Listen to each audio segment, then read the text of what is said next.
Assalamualaikum warahmatullahi wabarakatuh. Di sini saya akan menjelaskan tentang materi bahasa Indonesia, yaitu tentang puisi. Pertama-tama kita akan membahas mengenai pengertian dari puisi.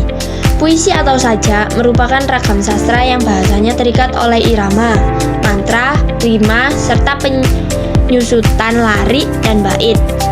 Puisi adalah karya sastra yang berisi tanggapan serta pendapat penyair mengenai berbagai hal. Yang kedua, kita akan membahas mengenai jenis-jenis puisi. Secara umum, puisi memiliki dua jenis, yaitu puisi lama dan puisi modern. Puisi lama biasanya berupa pantun, syair, talibun, mantra, dan gurindam. Yang pertama, ada mantra. Mantra merupakan jenis puisi yang diciptakan dalam kepercayaan animisme. Yang kedua, ada pantun. Pantun merupakan jenis puisi lama yang bersajak ABAB dengan setiap baris terdiri atas 4 baris, 2 baris sampiran, dan 2 baris isi. Kemudian talibun. Talibun terdiri dari sampiran dan isi lebih dari 4 baris dan selalu genap. Kemudian ada syair. Syair memiliki 4 bait dan bersajak ABAB serta isinya mengisahkan suatu hal. Kemudian gurindam yang terdiri atas 2 baris berirama sama, isi baris 1 sebab, kedua berisi akibat. Kemudian ada puisi modern. Puisi modern biasanya disebut sebagai puisi bebas karena tidak terkait oleh rima, jumlah baris, dan lain sebagainya. Ada 3 jenis puisi modern. Yang pertama, ada puisi naratif. Puisi naratif merupakan puisi yang digunakan untuk menyampaikan suatu cerita. Puisi naratif biasanya dibedakan menjadi 3, yaitu epik, romansa, dan balada. Kedua, puisi lirik. Puisi lirik adalah puisi yang digunakan untuk mengungkapkan gagasan penyair.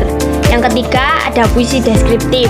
Puisi deskriptif adalah puisi yang mengemukakan pendapat serta kesan penyair. Yang ketiga, kita akan membahas mengenai ciri-ciri puisi lama. Ciri-ciri yang pertama adalah gaya bahasa yang cenderung klise atau statis. Yang kedua, berasal dari sastra lisan atau dari individu satu ke individu lainnya. Yang ketiga, penulis puisi tidak diketahui atau anonim. Keempat, terpaku pada banyaknya rima, irama, baris, dan intonasi. Yang keempat yaitu ciri-ciri puisi modern. Yang pertama, ada gaya bahasa dinamis atau tidak ada acuannya. Yang kedua, terdiri dari 2-4 baris dalam satu bait dan tidak terpaku oleh banyaknya rima, irama, baris, dan intonasi. Yang ketiga, isi tentang keresahan penulis. Yang keempat, dalam satu barisnya cenderung menggunakan satuan sintaksis atau gatra. Kemudian ada unsur-unsur puisi. Unsur puisi dibedakan menjadi 2, yaitu unsur batin dan unsur fisik. Untuk unsur batin sendiri itu ada 4. Yang pertama, rasa. Rasa dapat diartikan sebagai sentuhan rasa yang berasal dari penulis puisi. Yang kedua, tema. Tema biasanya akan menentukan hasil dari puisi itu sendiri. Yang ketiga yaitu amanat. Amanat berisi sebuah pesan tentang kehidupan yang diberikan oleh penulis kepada pembaca. Yang keempat ada nada.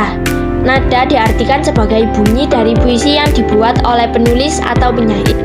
Unsur kedua yaitu unsur fisik.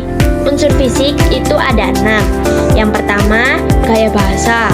Gaya bahasa biasanya digunakan untuk memunculkan makna konotasi dari sebuah puisi. Yang kedua, diksi. Diksi adalah susunan kata dari puisi. Yang ketiga ada tipografi. Tipografi adalah tanda baca yang akan menentukan suasana yang ada dalam puisi. Yang keempat ada rima. Rima terletak pada bagian akhir baris puisi. Yang kelima ada kata konkret. Kata konkret adalah kata-kata yang mengarah ke imajinasi pembaca. Yang terakhir dan keenam ada imaji. Imaji adalah imajinasi yang melibatkan setiap indera manusia. Kemudian ada cara menyampaikan puisi. Yang pertama yaitu deklamasi puisi atau suatu cara menyampaikan puisi yang menggunakan lisan, tetapi dalam penyampaiannya dengan penuh perasaan, penjiwaan, dan penghayatan serta tidak perlu membawa teks puisi atau dibilang sudah hafal isi puisi tersebut. Yang kedua ada pertunjukan puisi. Pertunjukan puisi dapat diartikan sebagai pembacaan atau penyampaian puisi yang dilakukan pada suatu acara tertentu. Yang ketiga ada membacakan puisi. Membacakan puisi biasanya dilakukan dengan menyampaikan puisi yang dilakukan melalui lisan, dan ketika membacanya, teks puisi akan dibawa ke atas pentas. Dan yang terakhir yaitu cara menulis puisi. Yang pertama menentukan tema dengan cara memilih ide atau topik yang ingin diungkapkan. Yang kedua mengembangkan ide-ide. Setelah kita menentukan tema, kita harus bisa mengembangkan ide tersebut menjadi gagasan yang lebih kuat. Yang ketiga dan terakhir menulis puisi dengan menyusun kata-kata yang memperhatikan unsur puisi untuk menciptakan efek yang diinginkan. Sekian sedikit penjelasan dari saya mengenai materi puisi ini. Wassalamualaikum warahmatullahi wabarakatuh.